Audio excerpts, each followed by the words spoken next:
नमस्कार, मैं हूं पवन त्यागी। किसान आंदोलनकारी नेताओं ने घोषणा की है कि वो 6 फरवरी को देश में चक्का जाम करेंगे और देश के हाईवेज को 3 घंटे के लिए वो जाम करने जा रहे हैं। क्यों? क्या बिल में कोई कमी है? नहीं, लेकिन इनको अराजकता फैलानी है। क्या होगा? 26 जनवरी की जो दिल्ली की घटना हुई लाल किले की, तब भी ये किसान नेता ये कह रहे थे कि हम तो शांति प्रिय आंदोलन करेंगे, लेकिन फिर भी बवाल हुआ। अब ये राकेश टिकैत, जिसको पलटी मार नेता भी कहते हैं, एक बार फिर पलट गया है। मुझे समझ नहीं आता कि कभी ये 28 तारीख को कह रहा था कि मैं अब सरेंडर करने जा रहा हूं। सुबह से शाम तक ड्रामा चला, पूरा मीडिया इकट्ठा रहा, टिकैत साहब सरेंडर कर रहे हैं, आंदोलन खत्म हो रहा है। बड़ा खफा हूं जी, पुलिस के ऊपर जो हुआ, जो लाल किले का अपमान हुआ, ये सब खालिस्तानी थे, अब खालिस्तानी चले गए, पर मैं जा रहा हूं। जो भारतीय किसान यूनियन भानु है, उसने तो अपना बोरिया बिस्तर समेटा और 28 तारीख से पहले ही समाप्त कर दिया। लेकिन राकेश टिकैत ने घोषणा 28 तारीख को करी कि मैं अपना सरेंडर करने जा रहा हूं और आंदोलन समाप्त कर रहा हूं। लोगों को लगा कि भाई राकेश टिकैत भी इस देश के फेवर में है। जो देश के तोड़ने वाले लोग हैं, बवाल करने वाले लोग हैं, खालिस्तानी लोग हैं, ये राकेश टिकैत उनके साथ नहीं है। लेकिन शाम होते होते वो गिरगिट को भी मात करने वाला फिर रंग बदल दिया, और रंग बदलकर अचानक मीडिया के सामने वो रोने लगे और रो करके कहें कि मैं नंदकिशोर गुर्जर, नाम नहीं लिया, लेकिन उन्होंने कहा कि भाजपा के विधायक यहां आए हुए हैं, गुंडे लेकर आए और मुझे मारने के लिए आए और लोगों को मारने के लिए आए, अब मैं प्रदर्शन खत्म नहीं करूंगा।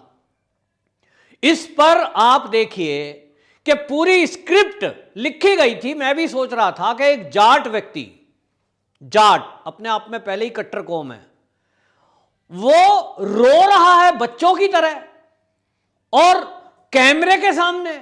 मैंने देखा कि 2 बार कैमरे गए सामने तो दूसरी बार भी रोने लगे। लोग कह रहे हैं कैमरे में, आप इतने भावुक क्यों हो गए? मैं इसलिए भावुक हो गया कि यहां जो माताएं बहनें आई हुई हैं, ये रास्ते में जाएंगी तो बीजेपी के गुंडे इन्हें मारेंगे। अरे भाई, आपको कैसे पता? कौन आया? नंदकिशोर गुर्जर का नाम लिया जा रहा था कि कोई विधायक आया है बीजेपी का, नंदकिशोर गुर्जर का नाम लिया जा रहा था। इस पर अब गुर्जर समाज के लोग भड़के हुए हैं और उन्होंने भी एक महापंचायत करने का फैसला किया है। तब वो बता रहे हैं, भारतीय किसान यूनियन से जुड़े हुए ही गुर्जर नेता बता रहे हैं, बोल रहे हैं कि हमारे पास राकेश टिकैत ने 3 आदमी भेजे थे माफीनामे के लिए कि वो बड़ी गलती मान रहे हैं, उनसे गलती हो गई, नंदकिशोर गुर्जर का नाम ले लिया, वो बहुत गलत हुआ है, उनकी गलती नहीं थी, ना वो थे, उस पर टिकैत साहब माफी मांग रहे हैं। इस पर भारतीय किसान यूनियन के पदाधिकारियों ने यह घोषणा करी है कि माफी अगर मांगनी है राकेश टिकैत को तो सार्वजनिक रूप से मांगेगा। गाजीपुर के अंदर 1 लाख की संख्या में सारे गुर्जर इकट्ठे होंगे और वहां एक सभा बुलाई जाएगी जिसमें दोनों पक्ष के लोग होंगे। जिसकी गलती मानी जाएगी वो माफी मांगेगा सार्वजनिक। यदि गलती नंदकिशोर गुर्जर की सिद्ध हुई, यदि वो गए, जो कि गया ही नहीं। भाई एक बात सुनो, इतना मीडिया इकट्ठा था, main stream media, social media, YouTuber, कुल मिलाकर के लगभग 150-200 मीडिया कर्मी वहां मौजूद थे, जो पुल के नीचे और पुल के ऊपर जहां भाषणबाजी चल रही थी उस धरने स्थल पर दोनों जगह कवर कर रहे थे लोग। हजारों की संख्या में पुलिसकर्मी मौजूद थे। ऐसे में यदि कोई विधायक गुंडों के साथ आता है और वो बिना किसी कैमरे में कैद हुए, यहां तक भी ठीक है, लेकिन जितने भी आंदोलनकारी थे, ये किसान इधर उधर घूम रहे थे, सबकी जेब में मोबाइल फोन है। किसी ने तो फोटो क्लिक कर रही होगी, किसी ने तो वीडियो बनाई होगी, लेकिन किसी के पास नहीं है। इसका मतलब सब फर्जीवाड़ा था। और ये सब पता लग रहा है कि जो टूल किट नाम का एक किट बनाई गई, जो योजना बनाई गई, जिसका खुलासा दिल्ली पुलिस ने किया है कि स्क्रिप्ट लिखी गई, योजना बनाई गई, कौन क्या ड्रामा करेगा, कौन क्या ट्वीट करेगा, कौन क्या करेगा, वो सारा स्क्रिप्ट लिखी गई। उसी स्क्रिप्ट में लिखा था कि राकेश टिकैत को इस तरह से मीडिया के सामने रोना है, फिर झूठ बोलना है और झूठ बोलकर आरोप लगाना है कि बीजेपी के 2 विधायक यहां आए थे। अब 2 कौन? एक तो सुनील शर्मा, जो कि बहुत ही सज्जन व्यक्ति हैं और गाजियाबाद के विधायक हैं। दूसरा नंदकिशोर गुर्जर, जो लोनी के विधायक हैं, लेकिन पढ़े लिखे समाज से आते हैं, पढ़े लिखे हैं, और वो भी वहां नहीं थे। लेकिन उनका नाम लिया गया, मीडिया के सामने बैठकर रोया गया, और उस रोने का असर वो जानते थे कि रोने का भावुक सीन देखकर ये राकेश टिकैत के गांव वाले और आसपास के जिले वाले लोग हैं, उनकी सहानुभूति मिलेगी और लोग इकट्ठे होंगे। और हुआ वही कि लोग रात को 12 बजे ही मीडिया का चैनल देखकर राकेश टिकैत ने उसको हाईलाइट किया। ये मीडिया का रोल भी तय था, ये टूल किट में लिखा है। तो मीडिया वालों ने फैलाया, राकेश टिकैत भावुक हुए, राकेश टिकैत रोए। क्यों रोए? तो उस क्यों का उत्तर यह है कि साहब बीजेपी के गुंडे मारने के लिए आ गए थे। तो सब आक्रोशित हो गए लोग, और सबको लगा कि भाई ये हमारे नेता के साथ ऐसा कैसे हो जाएगा। सब आ गए लावो लश्कर के साथ। और आज जो संख्या वहां बढ़ी हुई है वो इसीलिए बढ़ी, लोग पैसे भी दे रहे हैं, लोग सामान भी ला रहे हैं, लोग समर्थन भी दे रहे हैं, और बड़ी संख्या आ गई, हमारा टिकैत, हमारा टिकैत, और कैसे हो जाएगा ऐसा। आपस में दो जातियों में लड़ाने का काम ये राकेश टिकैत को जो स्क्रिप्ट लिख के देने वाले हैं उन लोगों ने कर दिया। लेकिन राकेश टिकैत उसके बाद पलटी मारते हैं और शांति प्रिय नेता बनने की कोशिश में उन्होंने घोषणा करी कि 6 तारीख को जो हाईवे रोके जाएंगे, मैं उसमें शामिल नहीं हूं। मेरी यूनियन, ये भारतीय किसान यूनियन, राकेश टिकैत यूनियन इसमें समर्थन नहीं करती। 6 तारीख को रास्ते रोकने वाला जो प्रोग्राम है उसमें भारतीय किसान यूनियन टिकैत शामिल नहीं होगा। लोगों को लगा राकेश टिकैत तो बड़े अच्छे आदमी हैं, चलो इनको समझ आ गया कि भाई अराजकता में कुछ नहीं रखा है। और फिर भीड़ पर कंट्रोल किसका होगा, कौन किसकी गाड़ी तोड़ेगा, कौन 26 जनवरी की तरह क्या कर देगा, तिरंगे का अपमान ना कर दे, कोई खालिस्तानी बीच में घुस के, कोई अराजक तत्व घुसकर कोई घटना को अंजाम ना दे दे, क्या होगा। और इसलिए लोग सोच रहे थे राकेश टिकैत का निर्णय ये बड़ा अच्छा है। लेकिन राकेश टिकैत ने फिर पलटी मारी, और फिर जैसे ही वो राजस्थान गए, हरियाणा घूम रहे हैं, हरियाणा गए और वहां से सभा से लौटे, अचानक उनके सुर बदल गए। क्यों? ये शक के दायरे में है। और कुछ लोग बताते हैं कि ये वही हैं जो खालिस्तानी मूवमेंट चलाने वाले लोग हैं, वो उनको शांति प्रिय रूप से बैठने नहीं दे रहे। एक अंदर की खबर पहले आई थी कि वो रो रहे हैं। क्यों रो रहे हैं? क्योंकि खालिस्तानियों ने उनको कह दिया कि तुम ये अब आंदोलन खत्म नहीं कर सकते हमारी मर्जी के बिना। और इसीलिए अब लग रहा है कि राकेश टिकैत को बोलने के लिए स्क्रिप्ट लिख के दी जा रही है खालिस्तानियों के द्वारा। खालिस्तानी जो चाहते हैं राकेश टिकैत वही करेगा, खालिस्तानी जो बुलवाना चाहते हैं राकेश टिकैत वही बोलेगा। और अब राकेश टिकैत अपनी मर्जी से इस आंदोलन को नहीं चला सकता, ना वो खत्म कर सकता। राकेश टिकैत ने घोषणा करी है कि मैं अक्टूबर तक ये आंदोलन चलाऊंगा। क्यों? क्योंकि खालिस्तानी लोग चाहते हैं कि नवंबर में उत्तर प्रदेश के चुनाव हैं, पंजाब में चुनाव हैं, और इसलिए उन चुनावी माहौल में राकेश टिकैत का यूज किया जाएगा, उसको किसान नेता बनाकर प्रोजेक्ट किया जाएगा। ये चाल है। तो राकेश टिकैत को अक्टूबर तक वो सड़कों पर बिठाए रखना चाहते हैं।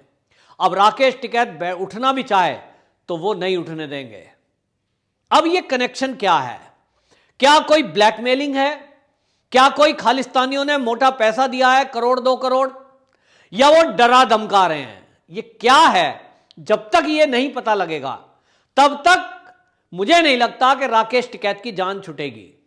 और राकेश टिकैत जी जितने बड़े नेता इस समय हो गए हैं, उनको सरकार के प्रधानमंत्री, देश के प्रधानमंत्री कहते हैं कि मैं एक फोन कॉल दूर हूं। तब राकेश टिकैत को किसका डर है? प्रधानमंत्री से सीधे बात करें और बताएं उनको कि इस तरह से खालिस्तानी मुझे डरा धमकाकर ये आंदोलन चलवाना चाहते हैं, अराजकता फैलाना चाहते हैं, संभालिए।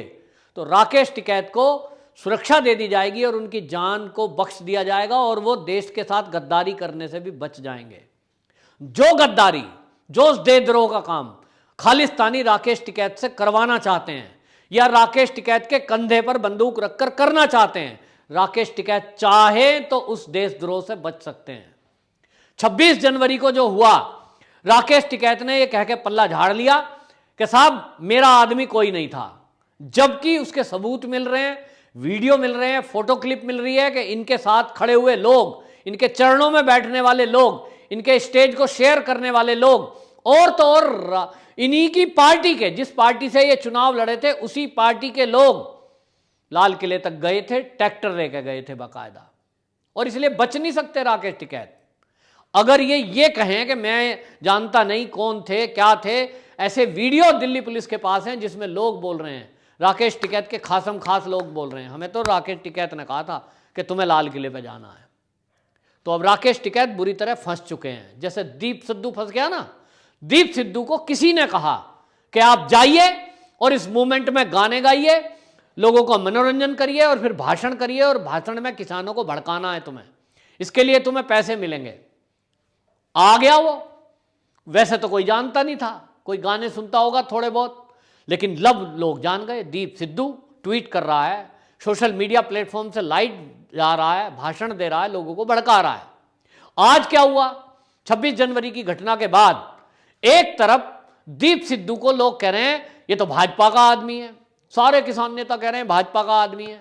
भाजपा का आदमी है, जब 1 लाख रुपए इनाम बुल गया और पुलिस ढूंढ रही है, तब वो जो है अब खालिस्तानी मंच पर था, तब किसानों के बीच में था, तब कह रहे थे ये शेर है हमारा, नारे लग रहे थे। वो खुद कह रहा है कांग्रेसी संपर्क में थे, वो खुद कह रहा है आम आदमी वाले संपर्क में थे, तब तक तो वो शेर था, बाद में वो बीजेपी का हो गया, और अब उसको जान का भी खतरा है, क्योंकि खालिस्तानी नहीं चाहते कि वो दिल्ली पुलिस की गिरफ्त में जिंदा आए, क्योंकि अगर आया तो राज खोल देगा। इसी तरह राकेश टिकैत भी फंस चुके हैं। वो इस समय चाहें भी तो वो देशद्रोह की धाराओं से नहीं बच सकते, क्योंकि जाने अनजाने में उनसे जो हुआ है, चाहे जाने में हुआ है चाहे अनजाने में, और जिस तरह की भाषण में बयानबाजी उनके द्वारा हुई है कि यहां गोली चलेगी, यहां गोली चलेगी, उन्होंने 28 तारीख को दोहराया, इसके पहले भी कहा। ये गोली चलेगी का मतलब क्या है? यदि एक भी गोली चलती है इस किसान आंदोलन में, चाहे वो पुलिस की तरफ से चाहे वो किसी आंदोलनकारी की तरफ से, इसकी जिम्मेदारी राकेश टिकैत पर जाएगी, क्योंकि राकेश टिकैत के अलावा गोली चल जाएगी वाला शब्द और किसी नेता ने नहीं बोला। तलवारें चली, डंडे चले, भाले चले, गोली नहीं चली। गोली चलने वाला बयान राकेश टिकैत ने दिया है। अब वो जानबूझ के दिया है या खालिस्तानियों ने बुलवाया है, यह खुलासा राकेश टिकैत के अलावा और कोई कर नहीं सकता। जो माहौल बन रहा है, जिस तरह की हाई लेवल मीटिंग दिल्ली में हुई है, अजीत डोभाल उसमें शामिल हुए हैं, गृह मंत्री शामिल हुए हैं, दिल्ली पुलिस कमिश्नर उसमें शामिल हुए हैं, और उत्तर प्रदेश की LIU और बाकी सारी STF वगैरह अलर्ट पर है। एक एक बंदे की निगरानी की जा रही है, लिस्ट बनाई जा रही है। ऐसे में राकेश टिकैत के पास अभी भी कुछ चांस है कि वो सरकार को सच बताएं, नहीं तो सरकार अपने तरीके से आंकड़े जुटा रही है। जिस तरह से वो खुलासे हुए हैं कि टूल किट नाम की एक जो है पूरी वेबसाइट, और किस तरह से उसके जरिए काम चलाया गया, किस तरह किसको स्क्रिप्ट लिखी गई, सारा खुलासा हो गया। दिल्ली पुलिस के पास सारे तथ्य हैं, एक एक करके खुलते जा रहे हैं। जितना तुम अपराध करते जाओगे, जितना झूठ बोलते जाओगे, उतने फंसोगे। नंदकिशोर गुर्जर और सुनील शर्मा विधायक का नाम लेकर भाजपा के, वो पहले ही फंस चुके हैं, झूठ उजागर हो जाएगा, क्योंकि आपके पास एक भी प्रूफ नहीं है। ये बात अलग है कि मीडिया को ये सवाल उठाना चाहिए था, लेकिन मीडिया भी क्यों मौन है? क्योंकि मैनेज है, कोई सवाल नहीं उठा रहा। अब ये समाज सवाल उठाएगा, और जब समाज उठता है, खड़ा होता है, तो फिर टकराव स्थिति होती है। अब समाज, गुजर समाज उठ खड़ा हुआ है, वो सवाल पूछ रहा है, हमारे नेता का नाम क्यों लिया? सवाल पूछा जाएगा, मीडिया भी सवाल पूछेगा, जवाब राकेश टिकैत को देना है, और राकेश टिकैत को तय करना है कि उनको पलटी मार कहा जाए या उनको समझदार कहा जाए। पलटी मार रहे हैं अभी तक तो, जो बयान एक दिन पहले देते हैं बाद में पलट जाते हैं, लेकिन समझदारी इसी में है कि ये आंदोलन को वाइंड अप करें, क्योंकि वो भी अच्छी तरह जानते हैं, अगर उन्होंने बिल पढ़े हैं, बिल में कुछ भी ऐसा नहीं है जो किसानों के हित में नहीं हो। आपको बताऊं कि राकेश टिकैत के लोग गांव गांव जाकर मीटिंग कर रहे हैं, 6 तारीख को रास्ता रोकने के लिए लोगों को तैयार कर रहे हैं, गाजीपुर आने का आह्वान कर रहे हैं। तो मेरे मित्रों ने बताया है गांव से कि वो मीटिंग करके ये कह रहे हैं कि ये जो नया बिल आया है, इसमें तुम्हारी जमीन छीन ली जाएगी, कंपनियां आएंगी और वो खेती करेंगी, अपनी मर्जी से बीज देंगी, अपनी मर्जी से फसल बोएंगी, जबकि इसमें कहीं भी ऐसा नहीं है। कॉन्ट्रैक्ट फार्मिंग का देसी नाम है बटाई। मेरे गांव में पिछले 100-150 साल से बटाई का काम चल रहा है। जो लोग खेती नहीं करना चाहते, वो अड़ोसी पड़ोसी को बटाई पे अपनी जमीन देते आए हैं। यही अंग्रेजी में कॉन्ट्रैक्ट है, इसी को कॉन्ट्रैक्ट फॉर्मिंग कहते हैं। अब किसी व्यक्ति के बजाय कोई कंपनी आ जाएगी, लिखित में समझौता होगा, जमीन जाने का दूर दूर तक कोई चांस नहीं है। लेकिन ये राकेश टिकैत के आदमी, किसान यूनियन के लोग गांव गांव घूमकर जो झूठ बोल रहे हैं, इस झूठ के पीछे क्या सच है, ये अब धीरे धीरे दिल्ली पुलिस ने खोल दिया है। अब पता लगा है कि इसके पीछे इंटरनेशनल रैकेट है, खालिस्तानी फोर्स है, वो लोग जो देश विरोधी ताकत हैं वो इसके पीछे हैं। तो अब इन नेताओं का भी खुलासा हो चुका है कि इन नेताओं को मोटा पैसा, शायद मोटा पैसा इस बात के लिए मिला है, और अगर पैसे नहीं मिले और ये फ्री में ही देश विरोधी गतिविधि कर रहे हैं, तब तो इनसे मूर्ख दुनिया में बड़ा और कोई है नहीं। तो राकेश टिकैत जी, 6 तारीख में शांतिपूर्वक आप अपने गाजीपुर पे बैठो या अपने घर में बैठो, लेकिन अराजकता फैलेगी, देश में दंगे होंगे, तोड़फोड़ होगी, रास्ते रोके जाएंगे, तो ये पब्लिक को ही आप परेशान करोगे। आपका बयान मैंने मीडिया में सुना है राकेश टिकैत जी, आप कह रहे थे कि दिल्ली पुलिस ने कांटे लगा दिए हैं, बैरिकेड लगा दिए हैं, पब्लिक को परेशान कर रही है पुलिस। हम तो नहीं चाह रहे साहब कि पब्लिक परेशान हो। तो जब आप परेशानी चाह ही नहीं रहे, तो पहली बात तो ये हाईवे खाली कर दो, कहीं मैदान में बैठ जाओ, दिल्ली पुलिस ने आपको कहा है मैदान जगह दे रहे हैं, बुराड़ी मैदान में। तो दूसरी बात, 6 तारीख का जो आंदोलन है उसको वापस ले लिया था, उसको वापस रहने दो। पब्लिक को क्यों परेशान करना चाहते हो? क्योंकि रोड रोकोगे तो उससे कोई नेता परेशान नहीं होगा, प्रधानमंत्री मोदी परेशान नहीं होगा, अडानी अंबानी परेशान नहीं होगा, आम जनता परेशान होगी, गरीब लोग परेशान होंगे, क्योंकि सड़क पर गरीब आदमी चलता है। अमीर आदमी तो फ्लाइट में ऊपर उड़कर एक शहर से दूसरे शहर पहुंच जाएगा। तो आप आम आदमी, गरीब आदमी को तंग करने में क्यों लगे हुए हो? लाखों लोग रोज बॉर्डर एरिया से रोजगार करने जाते थे, वो ऑलरेडी परेशान हैं। लेकिन आपका ये 6 तारीख का बंद अराजकता के अलावा और कुछ नहीं है। 26 तारीख को रिपीट करने का नाम है 6 तारीख का हाईवे बंद प्रोग्राम। देश 26 तारीख में गुस्से में आया था, अब की बार अगर 6 तारीख में भी ऐसा ही हुआ तो आपको देश कभी माफ नहीं करेगा।